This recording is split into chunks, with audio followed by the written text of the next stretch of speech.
Deputy Speaker. I will try to be brief because I think as this debate has gone on, it's pretty obvious there is more or less unanimity in this House today, which is quite unusual, even on a subject as serious as this.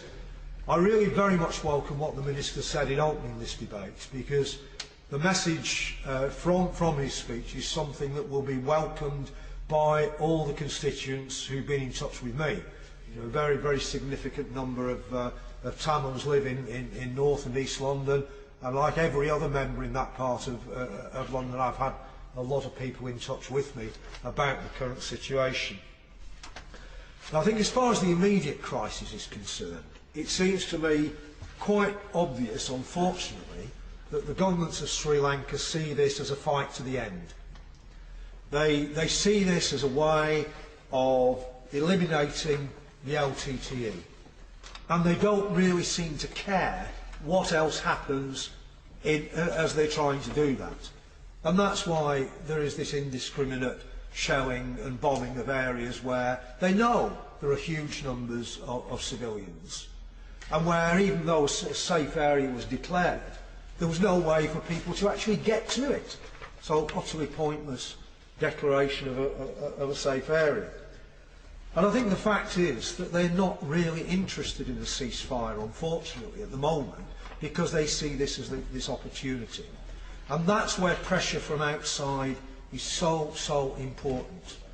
You know, and that we need a ceasefire. We need, above all, international observers and international NGOs into the north and east, along with a ceasefire. But I think that message about a ceasefire has to be conveyed again and again to the government of Sri Lanka. And we seriously should, as honourable members have mentioned earlier, be thinking about sanctions. Because my view of what's been happening in Sri Lanka for years is that the government just are not interested in listening to any criticism whatsoever.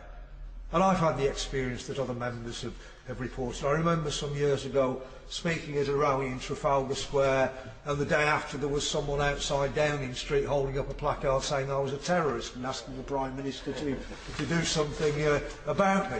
You know, well, I'd rather not, because I do want to be brief, and so there's a possibility for other people who want to speak to try to do so. The other issue is then the longer term. And how do we get to a political solution? Because again, I fear that the government of Sri Lanka, if they are able, as they may well be now, to militarily occupy all the areas that have been controlled by the LTTE, will not be interested in looking for a political solution. And will think, this is it, we've won. And whether they'll be able to stop a return to guerrilla warfare by the LTTE is another matter, but even if they do, there will not be a political solution. And I think there again, it is going to need enormous pressure from outside. You know, we know all the history. You know, we know the history of arbitrary detentions and disappearances and human rights abuses, which have gone on and on and on, without anybody ever being held responsible. But we do have to get in the end to a political solution that recognises the rights of Tamil people. And it seems to me that, again, without outside pressure, without outside influence, that is not going to happen. And as well as the ceasefire, we need to keep that high on our political agenda about what we can do through an envoy, through mediation. We can't impose a solution, I know that. But we should be doing whatever we can to encourage that, and to make that message, give that message absolutely clearly to the government of Sri Lanka that that is where they need to be going.